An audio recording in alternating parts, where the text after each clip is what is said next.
Olá a todos que estão assistindo pelo Facebook e Instagram. Sejam bem-vindos a esta primeira live do HC Famema, uma transmissão ao vivo preparada para oferecer a vocês uma oportunidade para debatermos temas sobre educação em saúde. Nesta edição, iremos falar sobre testagem de profissionais da saúde para a Covid-19. Para isso, convidamos dois médicos do Hospital das Clínicas de Marília para compartilhar seus conhecimentos, dando oportunidade para que a comunidade possa tirar suas dúvidas. Para dar as boas-vindas a esta primeira live, vamos chamar a superintendente do HC Famema, doutora Paloma Libânio. Olá, sejam todos muito bem-vindos à nossa primeira live HC Famema. E a partir de agora a gente vai estar sempre fazendo live. A gente vai estar sempre conversando com a população, ensinando. Afinal de contas, nós somos um hospital de ensino e a nossa função também é ensinar. Eu queria agradecer muito a presença dos dois colegas e competentes profissionais que vão comandar essa live hoje, o Dr. Flávio e o Dr. Spencer. Muito obrigado por terem aceitado esse desafio. E queria agradecer especialmente a presença de cada um de vocês que está aqui hoje nessa noite com a gente. Aproveitem bastante, façam perguntas, interajam. Aproveitem esse momento para aprender um pouquinho mais sobre o tema da nossa live de hoje, que é a testagem dos profissionais da saúde para a Covid-19. Um abraço a todos.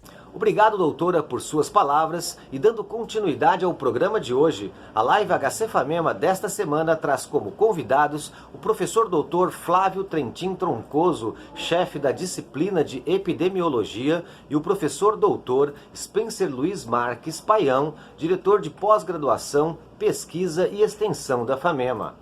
Os dois entrevistados da live vão primeiro fazer uma breve apresentação do significado da testagem, sua importância e como vem ocorrendo na instituição como forma de dar segurança aos pacientes e aos colaboradores que estão na linha de frente do enfrentamento da pandemia do novo coronavírus.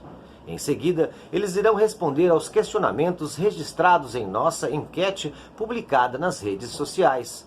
Quem quiser tirar suas dúvidas também pode mandar suas perguntas ao vivo através dos comentários do Facebook. Vamos chamar então, para explicar um pouco sobre a testagem Covid para profissionais da saúde, nosso primeiro convidado, Dr. Spencer Paião. A palavra agora está com o senhor, doutor. Boa noite a todos. Então vamos dar sequência à nossa apresentação. Bom, então retomando, esse é o primeiro slide, que é mais para fazer uma analogia, né, em relação a toda essa movimentação do planeta frente a algo que é extremamente novo, né, pelo qual nós ainda não nos deparamos, e, na verdade, quando nós encontramos pela frente um monstro, ainda mais que nós não conhecemos, a gente, primeiro, né, acho que de uma maneira geral, isso foi um exemplo pelo qual a humanidade passou, foi de susto, né? Algo muito imprevisto. E, na sequência, vem as ações. E as ações, elas podem ser mensuráveis de diferentes formas.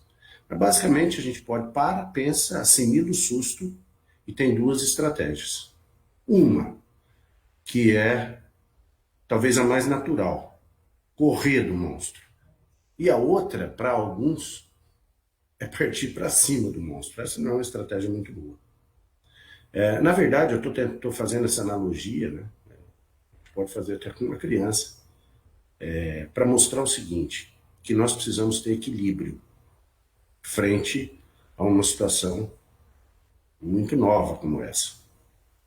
Então, nem desprezar o monstro, a gente sabe que isso é inviável, e nem o outro lado, o outro extremo, que é nos desesperarmos. Nós precisamos ter equilíbrio. Eu acho que é frente a esse equilíbrio, esse controle, que nós teremos resultados mais positivos. Entrando mais especificamente na eficiência dos testes para a detecção do vírus, eu queria dizer que, por ser algo extremamente novo, nós também temos várias questões que surgem a cada dia. Mas em relação aos testes, a gente tem basicamente duas frentes. Uma, que é a detecção direta do vírus, através da técnica de RT-PCR, não vou entrar em detalhes técnicos, obviamente, aqui, que é considerado, por isso que eu coloquei os asteriscos, como padrão ouro. Tá? Hoje é a técnica mais sensível e específica que nós temos. E o outro lado, que é a sorologia, que nós não detectamos diretamente o vírus, mas sim o produto, a consequência da exposição da infecção por ele. Em relação ao tempo, né, o material que a gente utiliza aqui é suave nasofaríngeo ou lavado broncoalveolar, e o tempo que demora para sair o resultado desse exame é de 24 a 48 horas. É um teste, é um exame de diagnóstico que não tem muitos laboratórios no Brasil credenciados a realizar. O custo é alto, porque envolve uma tecnologia de ponta, e por isso algumas limitações no nível do Brasil. O teste sorológico, a gente tem algumas estratégias também, né? Por quimiluminescência, por ELISA, utilizando o sangue total, onde nós vamos ver os anticorpos, que são expressos a partir do contato com o vírus, que a gente chama de antígeno.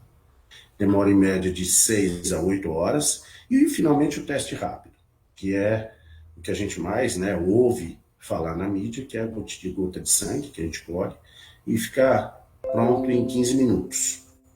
Depois a gente vai comentar agora, mais adiante, sobre a especificidade e sensibilidade de cada uma de uma maneira bem geral. Em relação ao teste sorológico, como eu falei para vocês, a gente tem a expressão do que a gente chama de imunoglobulinas. E isso é o que dá, principalmente, os resultados do teste rápido. A gente tem teste rápido que dá até só positivo ou negativo. Mas tem alguns que dão a separação de IgM e IgG. Então a gente tem essas situações. Se IgM positivo e IgG negativo, indica uma infecção recente. A infecção recente exatamente pelo Covid-19? Não necessariamente. Eu posso ter infecção, na maioria das vezes sim, mas eu posso ter infecção cruzada por outro vírus. Né? H1N1, por exemplo, mas em situações bem mais raras. Mas existe a possibilidade.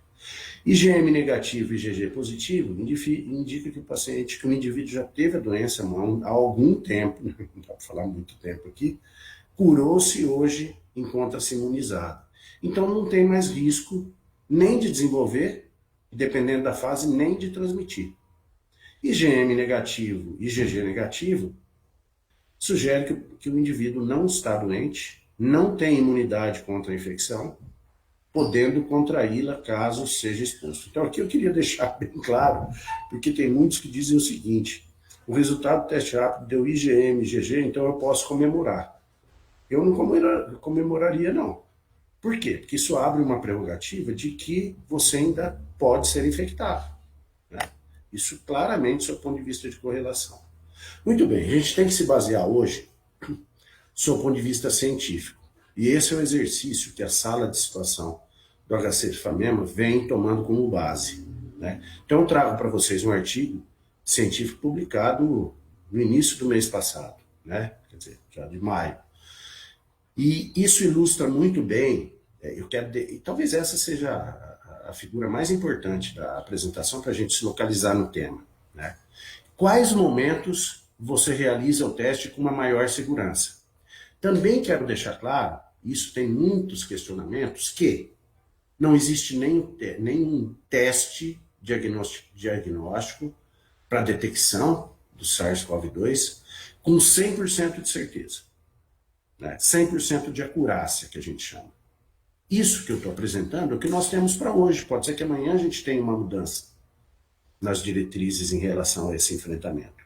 Então aqui, esse gráfico é bem simples, saiu nessa revista que é extremamente importante, a JAMA, que diz o seguinte, olha, vamos acompanhar essas curvas aqui, essa curva azul, essa curva lilás, que refere-se ao SUAB, né, nasofaríngeo, e o lavado broncoalveolar. Eu estou falando, então, da RT-PCR. Quando que é essa curva? Quer dizer, carga viral, né? Em função da infecção, que é extremamente diversa de indivíduo para indivíduo. Mas nós conseguimos detectar com uma maior eficiência quando nós temos a apresentação dos sintomas, que o Dr. Flávio vai mencionar daqui a pouco, a partir do terceiro dia do início dos sintomas até aproximadamente o 10º dia. Com um pico, aqui ó, essa curva quer dizer o início dos sintomas. Com um pico aí em torno do 8º dia. Estou falando em função do RT-PCR. Então vocês podem falar assim, peraí, se eu fizer no primeiro dia, no segundo dia, a chance é muito menor, né, que aqui, de pegar, existe ainda. E se eu fizer lá na frente, pós-infecção, vejam, lá na frente, essa possibilidade vai diminuindo, porque a gente tem uma carga viral mais baixa. E para indivíduos assintomáticos? Não. Indivíduos assintomáticos não é preconizada a coleta do exame de PCR em tempo real, porque até uma diretriz da Secretaria do Estado da Saúde. Vamos pegar essas duas curvas, né? Uma que é essa pontilhada, essas duas pontilhadas. Elas se referem, então, ao teste de sorologia. É a mesma época da PCR? Não, não é. Né? Aqui a gente tem o aparecimento, o indicativo de realização do teste é entre o 10º e 20º dia pós-infecção. Então, se a gente testar todo mundo em massa sem critério, sem a presença de sintomas, é uma boa estratégia? Se for para efeito de pesquisa, sim. Mas para efeito de utilização do teste, a resposta é não. Né? Então, veja bem, os dois testes que nós temos têm o seu devido tempo de utilização. Se a gente não respeitar o tempo, a gente não está desenvolvendo a estratégia correta no nível nacional e internacional atualmente. Só para RT-PCR eu queria mencionar agora, bem rapidamente. Como vocês podem se perguntar, como que está a testagem no Brasil? Ela é muito baixa. RT-PCR de 2,28 testes por 1.000 habitantes. Isso daí vocês vão ver para o estado de São Paulo, para todos os estados, para Marília, para São Paulo. Por quê? Porque tem muitos pacientes aguardando o resultado do exame de RT-PCR. Justamente por aquilo que eu falei. Talvez por uma estratégia de planejamento, mas também pelo número pequeno de laboratórios, de centros capacitados para desenvolver hoje. Então, a situação é assim, na América do Sul, o Brasil é o pior, é o que menos testa, né? Ele perde para todos. Em relação ao mundo, ele perde só para 3 países que testam menos do que o Brasil. México, 1,98 testes por 1.000 habitantes. Bangladesh, 1,74 testes por 1.000 habitantes. E Etiópia, 0,88 testes por 1.000 habitantes. E aí, Spencer, e o resto? Todos os outros países do mundo testam para RT-PCR mais do que o Brasil. A Alemanha, por exemplo, e a Coreia utilizaram uma estratégia já no início da pandemia de testagem para praticamente todos os indivíduos sintomáticos nessas fases que eu estou falando para vocês. E óbvio que dá para fazer um planejamento muito melhor da evolução clínica, do prognóstico e também do tratamento. Meio que para finalizar, em relação ao teste rápido, isso é muito importante passar para vocês, que a turma pergunta, e a confiabilidade do teste rápido? Há questionamentos. Eu não quero aqui falar na questão estratégica, nós não estamos aqui para falar de política, mas a gente tem que falar da parte científica. Então, o CDC é um dos centros que controlam toda a estratégia, o Centro de Controle de Doenças dos Estados Unidos obedece-se aos critérios do CDC e uma outra frente, que é a Charité, da Alemanha, para o desenvolvimento de tudo que a gente faz, do ponto de vista de enfrentamento, de testagem, etc. Há 2 semanas saiu um artigo publicado, grande nos Estados Unidos, que aponta que 50% dos resultados positivos são falsos. Tá? Então, quer dizer, quando eu tenho um resultado de 100 amostras, 50 amostras pelo teste rápido que testou positivo, isso não é verdade.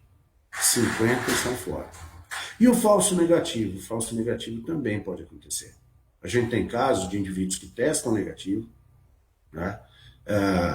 E supostamente pode ser até que já tenha tido a infecção. E alguns que testam positivo e falam, pô, IgG e IgM. Então eu não vou passar e nem vou mais ser acometido pela doença. Não tem uma nova infecção, não tem descrição na literatura sobre isso. O que tem é que o indivíduo pode testar positivo para o exame sorológico, para o teste rápido, achar que já está imunizado e não está. Por isso, o resultado é falso positivo. Então, eu queria, assim, esse é o último slide, eu queria só, mais no nível de encerramento, assim, da fala, dizer que a gente precisa tomar muito cuidado. Quando eu falei do monstrinho no começo, eu estava falando da questão do desespero, da ansiedade.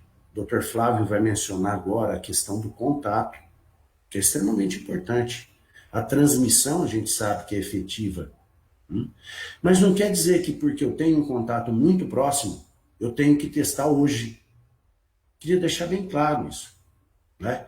Porque, como eu mostrei para vocês, a gente não tem uma confiabilidade total nos testes, né? Nós temos estratégias que dão certo, em alguns casos, e outros não. Então, por isso que eu falei da questão, gente, do desespero no extremo e da desconsideração no outro, do relaxamento. A gente precisa manter equilíbrio e calma. É com isso que os profissionais da saúde, nós que estamos na linha de frente, e toda a comunidade, toda a população, vai conseguir passar por essa onda, a gente espera, da melhor forma possível. Acho que era mais ou menos isso, Marcelo, que eu tinha para falar, e depois a gente vai conversar mais. Obrigado. Perfeito. Muito obrigado pelas explicações, doutor. E gostaria agora, de dar continuidade para que o doutor Flávio Troncoso faça suas considerações, complementando o tema de hoje. Bom, obrigado, boa noite. Aproveitando a oportunidade dos detalhes técnicos que o professor Spencer comentou, é importante a gente entender nessa linha do tempo entre o indivíduo que se infecta, ele demora, em média, em torno de 3 a 5 dias, isso podendo demorar até 14 para ele desenvolver sintomas. No momento em que ele desenvolve sintomas, ele está próximo de um período que ele elimina uma quantidade significativa de vírus pela via respiratória. Por isso que esse momento, no início dos sintomas e, em geral, na primeira semana, até por volta do 7º, é que o teste do PCR ele tende a ser positivo com maior frequência.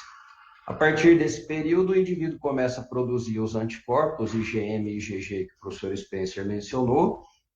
Então, a partir de 7, 8 dias do início dos sintomas, os testes de detecção de anticorpos, que seriam a sorologia ou o teste rápido, eles são positivos com maior frequência. Isso é importante a gente entender, porque a disponibilidade de testes diagnósticos, ela é limitada. Quer dizer, quando o professor Spencer coloca que o Brasil é um país que ainda testa poucas pessoas, certamente isso não se deve só a questões políticas e operacionais, ela se deve à disponibilidade de recursos propriamente. Quer dizer, o próprio HC, e a gente tem discutido na sala de situação, tem feito um esforço muito grande para conseguir ter acesso aos insumos que permitam a realização dos testes, especificamente do PCR.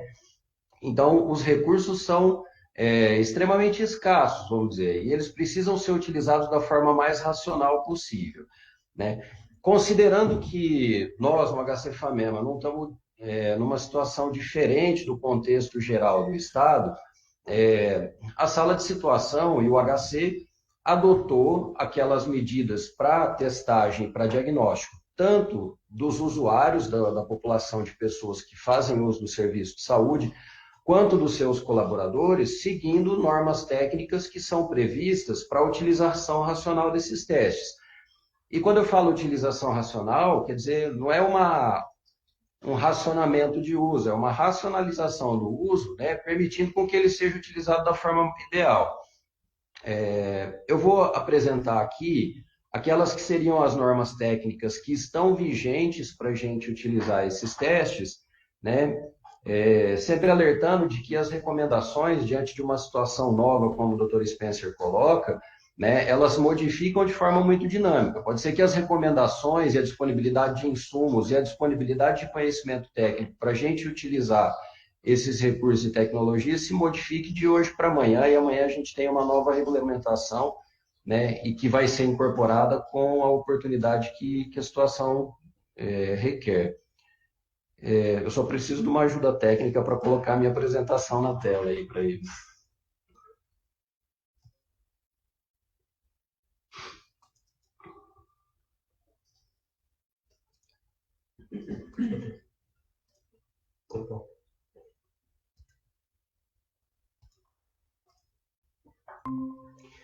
Bom, eu posso dar seguimento vendo a tela aqui mesmo, né? Tá. Então, assim, no estado de São Paulo, existe essa deliberação, né, que foi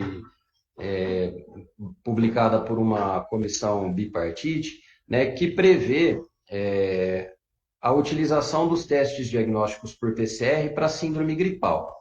Né? O que ela menciona? Que esse exame, o PCR, ele deve ser utilizado prioritariamente, né, em pessoas que apresentem sintomas, né, porque nas pessoas sem sintomas, na verdade, se desconhece qual que é o comportamento de positividade e qual que seria a utilidade dele, embora ela possa ser útil, talvez, em algumas situações.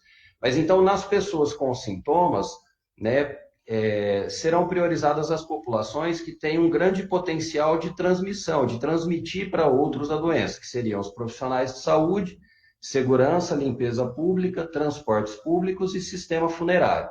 Então, qualquer indivíduo que tenha sintomas gripais, né, e que pertença a alguma dessas categorias profissionais, ele deve procurar o serviço de saúde, e o serviço de saúde deve ter um fluxo que permita que ele seja submetido ao exame diagnóstico. E outra população prioritária para testagem com o PCR, né, que é aquele utilizado no início dos sintomas, em geral até o 7º dia, é a população que tem o maior risco de desenvolver doença grave, que seriam pessoas com mais de 60 anos, com doenças cardiovasculares, doenças pulmonares, né? E todos esses que estão na relação que eu estou mostrando aqui pela tela, né? E esses são prioritários para a utilização. Além desses, né, as pessoas que, independente das condições de categoria profissional ou de condição de saúde, que apresentarem um quadro de síndrome gripal e que tiverem gravidade, né, que requeira internação hospitalar ou que evoluam para óbito mesmo sem a internação, elas também serão testadas pelo PCR para tentar estabelecer o diagnóstico da doença. Então, aqueles são os critérios para o PCR, e aqui a gente tem aqueles que seriam os critérios para utilização dos testes rápidos estabelecidos pela Secretaria de Saúde de São Paulo.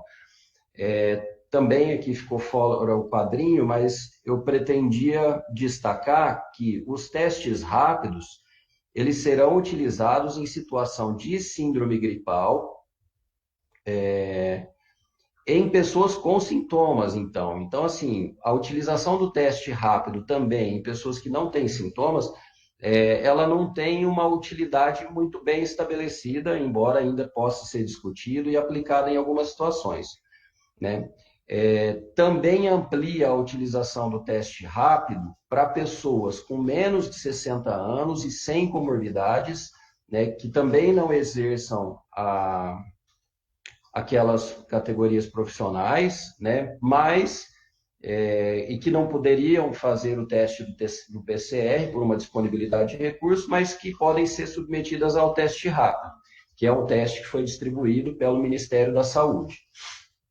E outras situações seria a utilização do teste rápido em surtos e em inquéritos epidemiológicos. Ou seja, em resumo, a gente tem estabelecido que os testes de PCR, eles são eles são melhores utilizados, eles são mais úteis no início dos sintomas, né, até o 7º dia, e os testes sorológicos e o teste rápido a partir da 2ª semana após o início dos sintomas, né, priorizando o PCR para aquelas populações de maior potencial de transmissão para terceiros, que seriam as categorias profissionais, e para as pessoas que têm risco.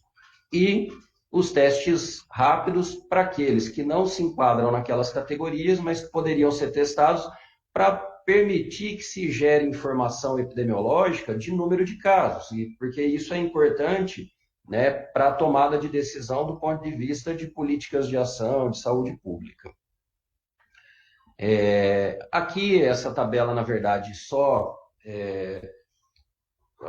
redundante com o que o professor Spencer mostrou, mas ela mostra que aqueles indivíduos que tiveram um teste positivo, especificamente o teste rápido, que não diferencia se é IgM ou IgG, eles necessariamente devem ser afastados do trabalho, né, contando 14 dias a partir do início dos sintomas ou 14 dias a partir da data do teste, se não houver uma data de início de sintomas estabelecidos ou se o paciente for assintomático.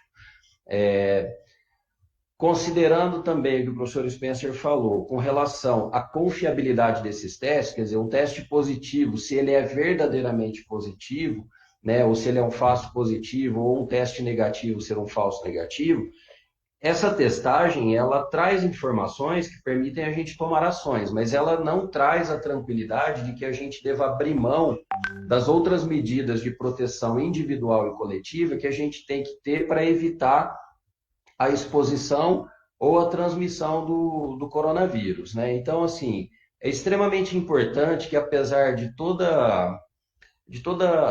o anseio que nós tenhamos em fazer o teste, né, diante da possibilidade de ter se infectado, a gente tenha a consciência de que manter aquelas medidas de distanciamento social, né, de utilização de máscaras, a etiqueta respiratória, quer dizer, não tossir, não espirrar sem proteção, sem um anteparo físico, a higiene adequada das mãos, com água e sabão ou álcool, né? E todas aquelas medidas que são amplamente divulgadas, muitas vezes por serem medidas simples, elas são negligenciadas, né, numa tentativa de substituir aquilo tudo por medidas que não são necessariamente efetivas do ponto de vista de proteção.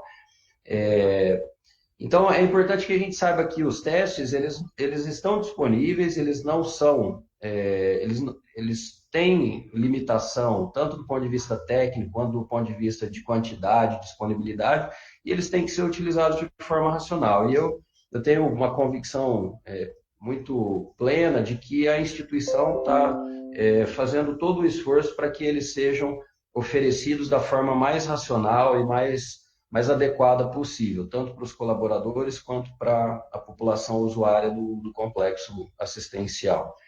E eu agradeço e quero ficar à disposição para as perguntas. Muito obrigado, doutor, pela excelente explicação sobre o assunto.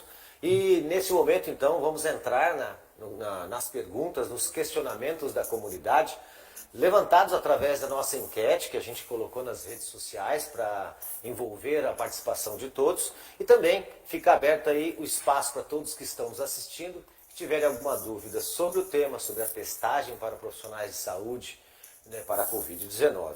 Uma das perguntas que foi colocada pela enquete é por que demora tanto os resultados, né, para serem divulgados. Aqui no exemplo de Marília, que segundo até o questionamento feito pelo internauta, chegaria até a 400 casos suspeitos ainda aguardando o resultado, gerando essa expectativa. Quem que poderia dos dois doutores comentar sobre isso? Doutor Flávio, por favor. Obrigado, Marcelo.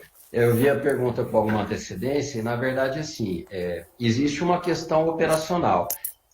Provavelmente, a maioria desses testes que o espectador aí questiona deve ser com relação ao PCR. Quer dizer, aqui em Marília, a gente tem um fluxo para a realização desse exame, que é o seguinte: o exame é colhido, né, para aquelas situações em que tem indicação, ele é encaminhado para o Instituto Adolfo Lutz, e o Instituto Adolfo Lutz tem um fluxo regular de transporte dessas amostras para o Adolfo Lutz Central de São Paulo, né? Então, assim, existe um tempo, né, de transporte dessa amostra, possivelmente, não posso responder pelo Adolfo Lutz, mas deve existir uma fila de realização desses testes, né? E o professor Spencer talvez possa detalhar, mas certamente esse teste ele deve demorar algum tempo do ponto de vista técnico para ser realizado, para ser liberado. Então, numa situação em que a gente tem um grande número de testes escolhidos, uma limitação, né, do ponto de vista de recurso técnico para a execução desses exames, isso gera, né, fila e gera uma demora. O que não quer dizer que as ações do ponto de vista de prevenção e de tratamento não possam ser estabelecidos a partir da identificação de casos suspeitos. É claro que a confirmação deles é extremamente importante, né? Mas provavelmente parte da demora se deve a isso. O Estado não está realizando testes sorológicos e eles, ainda que sejam realizados pelo setor privado de saúde, provavelmente eles também têm uma demora de poucos dias. E o teste rápido, como o professor Spencer mostrou, ele, na verdade, é um teste feito ali na presença do paciente, praticamente. Quer dizer, você tem o resultado em pouco tempo, né, e a execução dele é simples. Eu não sei se eu respondi, mas era isso. Perfeito, era essa mesmo. Desculpa, doutor Spencer, gostaria de fazer algum comentário sobre essa questão? Bom, então assim, eu queria deixar claro que principalmente no início da pandemia, vamos dizer, em março, né, a gente tinha, os laboratórios foram se habilitando, se credenciando com o passar do tempo. Como eu disse no início da apresentação, não são muitos. Então aí, respondendo a primeira pergunta, além de alguns comentários que eu vou fazer a seguir, é que a gente não tem, o Brasil, né, e na verdade, os laboratórios que estão dispostos a credenciar, a fazer, muitas vezes eles atuam em outras linhas, nem é na área da saúde, né? Laboratório de virologia, com capacidade de desenvolvimento de técnica de biologia molecular, esse número é muito pequeno, né? Então, o pessoal tem feito, eu tenho contato com vários, na USP, na Unicamp, aqui no interior também, que tem tentado fazer, sabe, o impossível para colaborar. Mas no início nós tínhamos pouco. Só para relatar uma coisa que é importante a gente olhar. Nós estamos aprendendo. Na verdade, a gente tem, a partir do momento da coleta da amostra de suave, nós temos um tempo para o início do procedimento que é extremamente delicado, específico. Por isso que não é qualquer um que faz. Então, no início, ali em março, 15 mil amostras enviadas para o Instituto Adolfo Lutz foram perdidas. Dificuldades na coleta, dificuldades. Flávio, desligar o microfone, está dando interferência.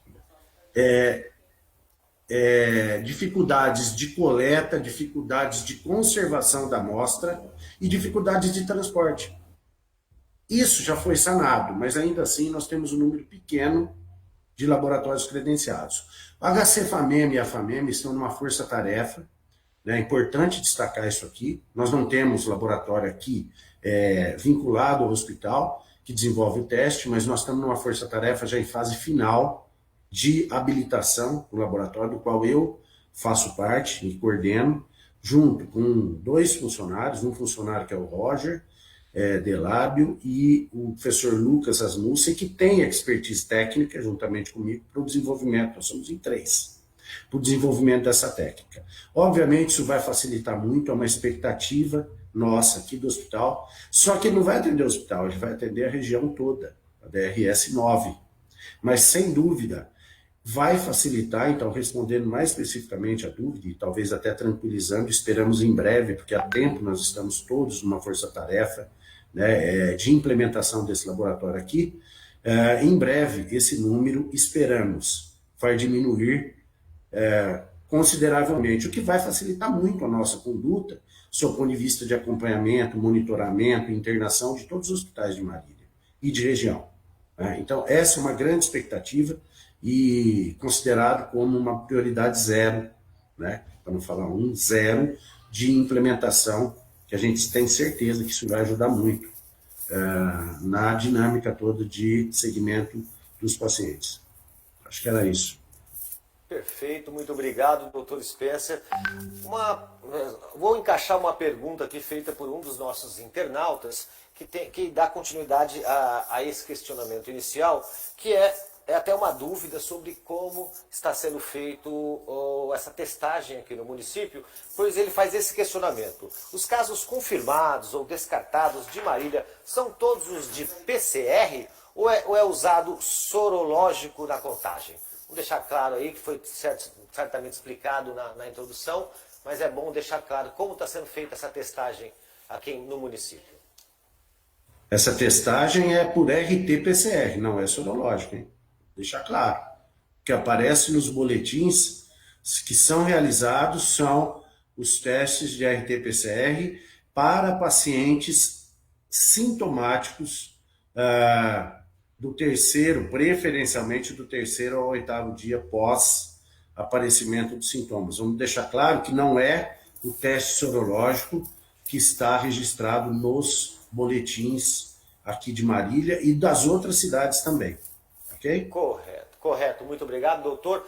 Aqui agora uma dúvida uma dúvida sobre, foi apresentado, o que são testes in-house, que seria o português em casa, mas o que é teste in-house?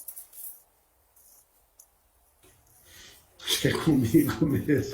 Seria com o senhor. In-house, na verdade, porque assim, você tem a questão do credenciamento dos laboratórios, né? Tudo isso tem que ser avaliado em termos de segurança, que nós vamos estar expostos. E aí a gente tem duas linhas de padrões técnicos, que dão diretrizes para a realização dos testes, que é o CDC e o Charizé, que eu já falei para vocês. Agora, você pode desenvolver uma técnica in-house já está falando, eu desenvolvo dentro da minha casa. Pode ser desenvolvido, mas é com um recurso que a gente tem, às vezes com reagentes que são já utilizados na prática, mas que não estão credenciados por meio do CDC e por meio do Charizé. Então, essa é uma técnica que eu consigo fazer, mas não é oficial, vamos dizer assim. Então, utilizo reagentes, o que eu posso aproveitar dentro da prática, mas não os reagentes preconizados pelo CDC. E só para complementar, essa questão do falso positivo, falso negativo, também pode acontecer para a questão da técnica de RT-PCR. E vai depender muito também da escolha dos insumos preconizados por essas duas diretrizes internacionais. Nós, aqui no HC-FAMEMA, seguiremos os critérios do CDC, que é dos Estados Unidos. Ok? Muito obrigado, doutor. Agora uma pergunta feita ao vivo aqui pela Leuzi Pereira. Uma colega de serviço teve todos os sintomas e fez o teste rápido, mas deu negativo para a Covid. No entanto, ela está ficando em isolamento e desde alguns dias está passando mal. O que significa isso? O teste deu errado? Qual o procedimento que essa pessoa deve tomar? Qual dos dois doutores pode falar? Flávio começa. Doutor Flávio. Posso falar? Bom, a pessoa que apresente sintomas compatíveis com a infecção pelo coronavírus, né, uma síndrome gripal, ela deve procurar por atendimento médico, né? E o resultado, como a gente mencionou, ele pode estar relacionado a fatores como o momento da coleta, ou o tipo de teste utilizado, né, o porquê o resultado é negativo, né, e ela permanece com sintomas, né, pode ter várias explicações, ou porque é verdadeiramente a doença, e a doença ainda mantém o seu processo de evolução, né, ou porque o teste era negativo, porque a doença não era pelo coronavírus, e ela tem outra doença que pode estar evoluindo, né? O fato é que, assim, a depender do tipo de sintomas, em geral, os pacientes eles são alertados no momento do primeiro atendimento o tipo de sintoma apresentado, a evolução, né, e a intensidade dos sintomas podem requerer com que o paciente procure novamente atendimento para ser reavaliado com relação à possibilidade de agravamento do quadro. Né? Não é possível afirmar exatamente qual é a situação, mas pode se enquadrar ou num falso negativo ou num verdadeiro negativo e outra doença em evolução, né? E aí, a depender do que a pessoa está apresentando, talvez ela precise procurar novamente atendimento. Não sei se era isso que ela questionou exatamente. Sim, sim, assim, é só complementando, talvez ela deve seguir os procedimentos e as orientações, mesmo que o teste seja negativo, ela não pode correr esse risco e deve tomar todos os cuidados. Perfeito. Doutor, dando continuidade aqui, agora uma pergunta do senhor Roberto Mitil. Caso tenha retorno às aulas, qual a opinião dos senhores sobre a realização de testes para os profissionais da área de educação? De estudantes, condutores de estudantes e familiares. Que orientação técnica, né, numa situação como essa seria o melhor caso? Posso responder? Sim, por favor, doutor Flávio. Considerando que não existe nada que permita a gente fazer esse tipo de ação baseado em experiências sólidas prévias, qualquer opinião a esse respeito é meramente opinião. Então, assim, é importante a gente entender que diante de uma situação nova, como a pandemia que a gente vive, toda proposta de ação, ela tem que ser planejada, né? E esse planejamento deve prever quais são os possíveis desfechos. Quer dizer, se eu fizer uma testagem em massa de profissionais da educação sem sintomas, né, e esses profissionais tiverem resultado positivo, naturalmente a gente prevê que eles serão afastados. Mas se eles forem negativos, qual vai ser a nossa ação? Vai ser retestar periodicamente, né? Qual que é o impacto desse custo e o impacto dessa medida? Então, provavelmente, nesse contexto de incerteza que a gente tem, essas medidas, elas talvez tenham que ser muito planejadas. E, para isso, né, talvez central ele seja muito mais apropriado do que medidas isoladas, né, em cada município ou em cada localidade. Então, certamente a Secretaria de Saúde, e quero acreditar que de forma coordenada com as outras secretarias de Educação, Desenvolvimento e tal, né, estejam prevendo ações futuras, mas até o momento, eu acredito que não haja nenhuma expectativa de tentar implementar uma medida dessa, né, de forma assim ampla. Muito obrigado, doutor. Opa, doutor Spencer, quer fazer algum comentário? Eu acho assim, eu também não dá para a gente opinar, eu acho que é difícil você. O que a gente tem, né, nós temos algumas evidências. Então, por isso que quando o doutor Flávio fala de planejamento, eu acredito, né, o próprio Estado já comunicou que, se dependendo da faixa que nós tivermos em setembro, vocês vão ver, isso saiu na média, é provável que as instituições públicas voltarão, etc. A verdade é que nós sabemos que a transmissão, sem os devidos cuidados que nós conhecemos, né? Higiene, que já estamos cansados, o uso de máscara, realmente, esse é o ponto 1, favorece de uma maneira muito forte a transmissão do vírus. Não tem segredo. E o 2 é quando você tem aglomeração. Não tem como. Então, assim, dá pra gente... Não dá pra gente enumerar aqui, nós não estamos aqui para isso, né? Enumerar fatores, desencadeantes, etc. Mas nós sabemos que o aumento abrupto do número de casos vem em decorrência de, principalmente, aglomerações e o não uso devido dos sistemas de proteção. Isso daí não tem como esconder, isso é evidente. Agora, acho que daí, a partir para um planejamento, concordo com o Dr. Flávio. Isso precisa ser muito bem estudado, de que forma será. Não são os testes que vão dar esse direcionamento. Vocês podem ter certeza disso. Não são os testes, eles podem monitorar. Mas imagine a gente testar periodicamente, não sei nem que número de estudantes, e tentar fazer uma correlação. Difícil. Muito obrigado. Continuando ainda para o Dr. Spencer, eu vou emendar duas perguntas que são relacionadas. Uma do senhor Dagoberto Costa, se há possibilidade de algum teste dar resultado falso negativo, falso positivo. E do senhor Luiz Henrique, também para o senhor Spencer, Dr. Spencer, qual a conduta ou critério para se realizar uma contraprova do paciente e qual exame deve ser realizado neste momento e se tem algum tempo ou período para se realizar? Importante, dá para responder as duas em bloco também. Bom, primeiro é assim, a questão do falso positivo é óbvio que pode ocorrer, né? Então, por exemplo, é comum, eu já estou também emendando com a segunda questão. Vamos falar em RT-PCR primeiro, né?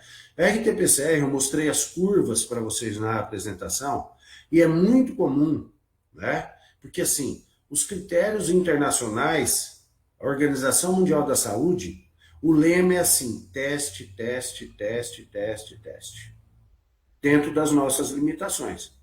Agora, assim, é muito comum, quando você tem o primeiro resultado da RT-PCR positivo, aí você tem como agir do ponto de vista de isolamento, etc, etc. Mas quando você tem o primeiro resultado negativo, eu já estou entrando na segunda pergunta, mas eu volto para a primeira, quando o primeiro resultado é negativo, é preconizado que nós façamos um segundo teste. Por quê? É simples. Eu posso colher o suave de um indivíduo, de um paciente que começou com o desenvolvimento de alguns sintomas da síndrome gripal, mas que ainda não tem uma carga viral alta, de tal forma que o teste, que é a RT-PCR, que detecta o vírus, não vai conseguir sensibilidade, especificidade para se tornar positivo. Só que se eu colher do mesmo indivíduo, no 7º dia pós a manifestação de sintomas, ou pelo menos no mínimo 24 horas, esse resultado que era negativo pode positivar. O que não dá é o seguinte, né? A pergunta 1 do Dagoberto. Se eu fizer RT-PCR positivo, ele não vai negativar. Eu posso contar que ele é positivo mesmo. Ok? Então, quer dizer, a gente tem várias perguntas para serem respondidas, inclusive sob o ponto de vista de transmissão. Só para fechar, que talvez não tenha muita relação com a pergunta, mas é importante. Por quê? Porque a gente tem que entender que temos muito ainda a conhecer e muitas perguntas que não têm respostas. Existem casos, numa mesma família, onde a mãe positivou, teve sintomas, teve isolamento, mas tem contato, mesmo com os cuidados, com o esposo e com 2 filhos. Os 2 filhos apresentaram sintomas diversos, diferentes, um pouco mais acentuado, o outro não. E foram positivos também depois de um tempo, ou seja, né, houve a transmissão. E o esposo não teve a contaminação, não teve a infecção. Foi testado e foi negativo. E a gente começa a elucidar uma outra definição aí, que é uma imunização prévia. Acho que o Dr. Flávio também, né, já ouviu falar, que a gente não consegue explicar ainda. Né? Nós não temos essa explicação. Quer dizer, esse esposo não desenvolveu sintoma, não positivou e teve contato assim como os filhos. Só estou dando esse exemplo para mostrar que realmente ainda tem muito a se aprender. Obrigado, doutor, pelas explicações. Eu gostaria de fazer uma correção, um erro meu aqui. Não é Dagoberto Costa, é Dagoberto Correia. E dando continuidade, chegando já nas partes finais desta live, gostaríamos de agradecer os comentários do senhor Roberto Mitil, que está pedindo mais lives. Sim, essa é a primeira de muitas. Essa é uma proposta de educação em saúde, onde estaremos colocando diversos temas pertinentes, trazendo convidados, profissionais convidados para explicar, para responder perguntas. E aceitamos sugestões de temas para quem tiver interesse aí, que a gente coloque, discuta esse trabalho de forma educativa. E dando continuidade então a mais uma pergunta, uma das últimas aqui que está desta live, a pergunta do senhor Anderson Canedo. Ivermectina no tratamento de Covid é uma das notícias que estão circulando aí. É eficiente? É um bom tratamento? Ivermectina. Esse medicamento traz resultados? Quem poderia fazer algum comentário sobre essa questão? Doutor Flávio, poderia falar sobre isso? Sim. A hidroxicloroquina, a ivermectina e outras drogas têm sido aventadas como tendo um potencial in vitro, quer dizer, em laboratório contra o coronavírus. Até o momento, né, não existe nenhuma fundamentação científica que permita a gente afirmar que essas drogas são efetivas no tratamento ou na prevenção do corona. A velocidade com que as informações se propagam hoje em dia na mídia fazem muitas vezes com que alguma ação, algum medicamento talvez ganhe uma notoriedade num determinado período, né? E a ivermectina está sendo bastante discutida atualmente, mas cientificamente não tem nada que comprove que ela tenha esse efeito. O que não quer dizer que não tenha, né? O que a gente tem que entender é que a gente não pode utilizar de forma ampla e indiscriminada, né, e sem um controle metodológico para avaliar qual é o resultado da sua utilização, uma medicação que não tem comprovação para aquele fim específico, que a gente está falando da infecção pelo coronavírus. Tá? Mas então, assim, o que existe de informação consistente até esse momento é de que a ivermectina não tem nenhum efeito na prevenção ou no tratamento da infecção pelo coronavírus. Obrigado. Gostaria de fazer aqui um agradecimento a todos que estão participando, aos vários comentários que estão fazendo aí ao vivo para essa live HC Famema. Queríamos fazer um agradecimento especial ao doutor Valdeir, né, o nosso diretor da Famema, e estendendo aí a todos que estão presentes e participando. Mais uma pergunta aqui de um dos internautas que foi certamente explicada nessas introduções, mas ele faz esse questionamento: por que não está havendo teste em massa aqui em Marília ou em outras partes aqui do país? Exatamente por que não aplica essa medida, e que foi certamente explicada, mas respondendo exatamente a essa questão do internauta, por quê? Porque não todo mundo está fazendo teste para tentar verificar quem é positivo e quem é negativo. Doutor Spencer, quer comentar? Eu acho que é só complementar, porque eu acho que é importante a pergunta, mas eu acho que é uma oportunidade da gente reforçar. Primeiro, nem todos os testes, a gente começou a falar, representa 100% de certeza. Muitas vezes nós temos, né, a RT-PCR nem tanto, porque isso assim, do ponto de vista operacional, eu suponho que o internauta deve estar perguntando a respeito dos testes rápidos.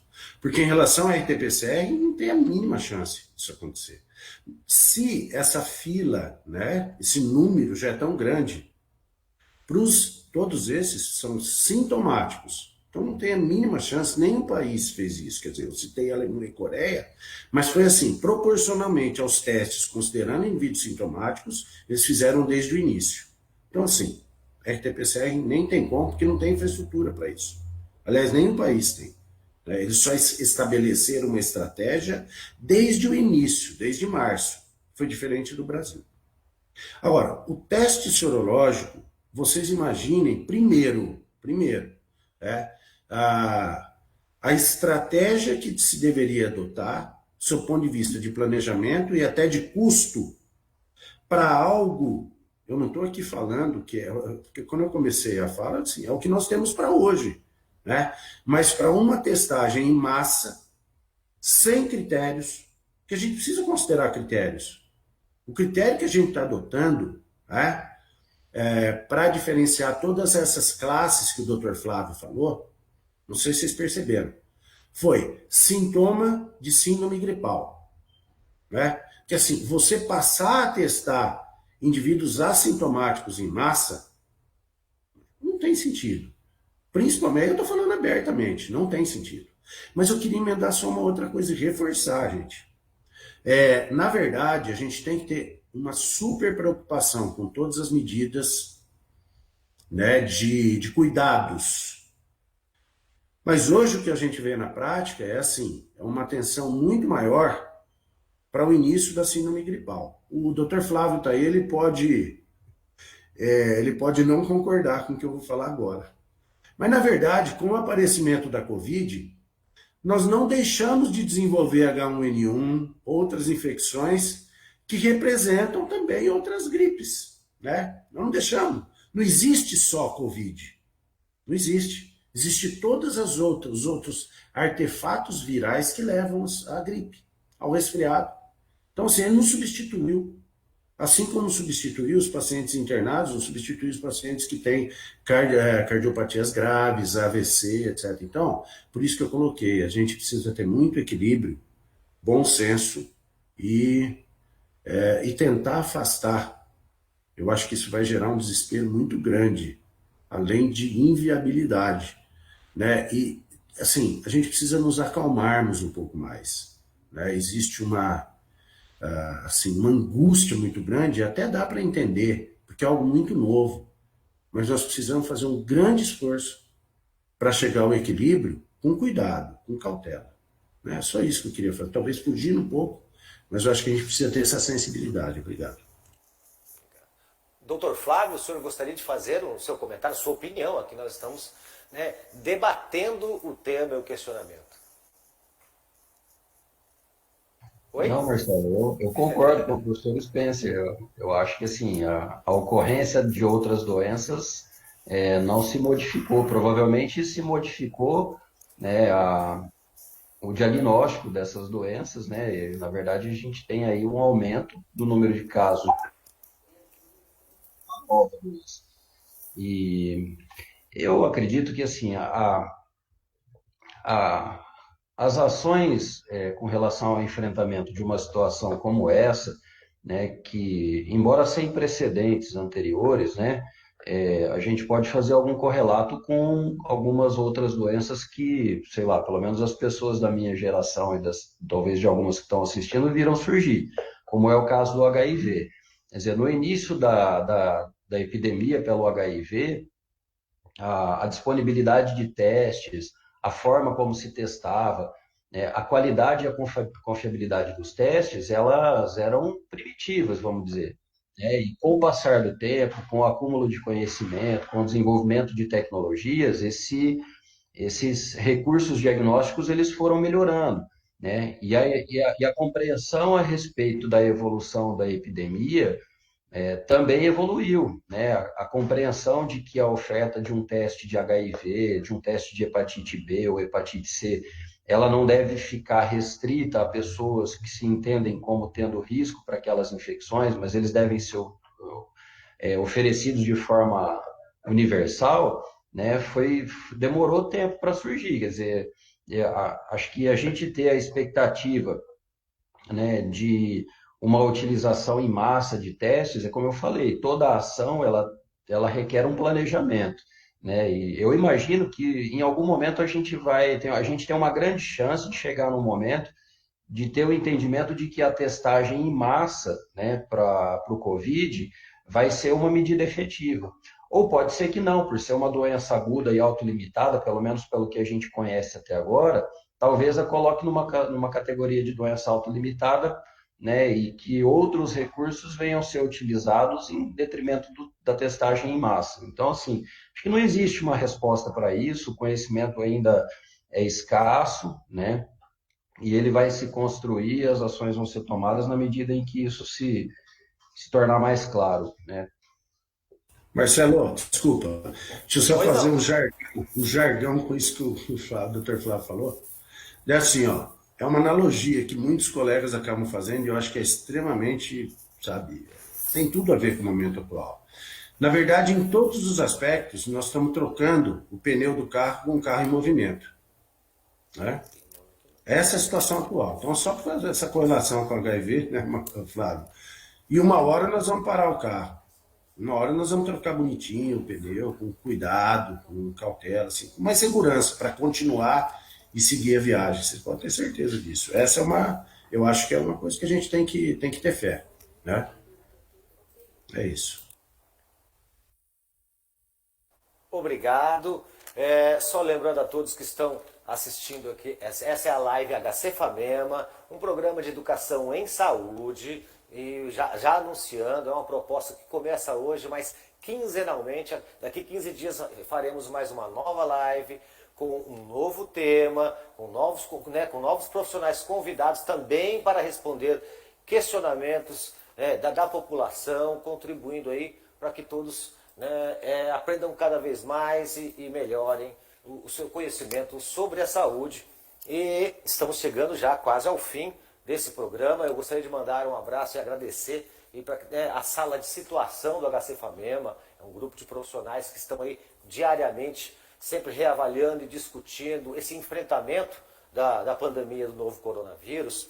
E uma última pergunta que chegou aqui da Vanessa. A volta do profissional de saúde do trabalho pode ser automático após completar os 14 dias de isolamento? Qual que é o procedimento, né? De um profissional que teve os sintomas. Então, o isolamento após o início, desculpa, eu fiz aqui uma confusão, mas o isolamento após o início dos sintomas, né? Seria interessante uma sorologia com IgM negativo? Posso responder? Deu para compreender, doutor Flávio? Assim, está bem previsto, né, como deve ser feito a condução de profissionais de saúde que apresentem sintomas de síndrome gripal.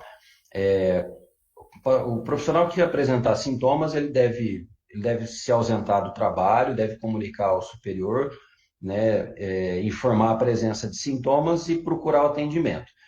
Para os profissionais que estão entre o terceiro e o sétimo dia, o ideal é a coleta do PCR, como a gente mencionou. O resultado negativo do PCR e o paciente sem sintomas, ele pode retornar ao trabalho. Porque é interessante que você pode ter uma pessoa com síndrome gripal que colhe um PCR para coronavírus, o PCR vem negativo, mas ele pode ter uma influenza, seja uma influenza H1N1, qualquer outra influenza. Não é desejável que ele retorne para o ambiente de trabalho com sintomas transmitindo outra doença que não foi diagnosticada porque o teste do corona foi negativo. Então, o profissional tem que aguardar a resolução dos sintomas, o teste negativo e retorna ao trabalho antes dos 14 dias. Também está previsto que sejam comunicantes domiciliares, quer dizer, que morem com uma pessoa que tem sintoma, mesmo que o profissional de saúde não tenha os sintomas. Se alguém em casa tiver sintomas gripais, o profissional de saúde deve se afastar do trabalho, comunicar imediatamente, né, o seu trabalho, né, e a pessoa que mora com ele deve ser testada. Se entre o terceiro e o sétimo dia a pessoa for testada, idealmente o PCR, após o oitavo dia, os testes sorológicos aí, né, que se resultarem negativo, o profissional, e estando assintomático, o profissional retorna ao posto de trabalho. Perfeito. Antes de entrarmos nas considerações finais dos dois convidados, um chorinho, que é uma última pergunta de última hora sobre medicamento, da senhora Luciana Isa.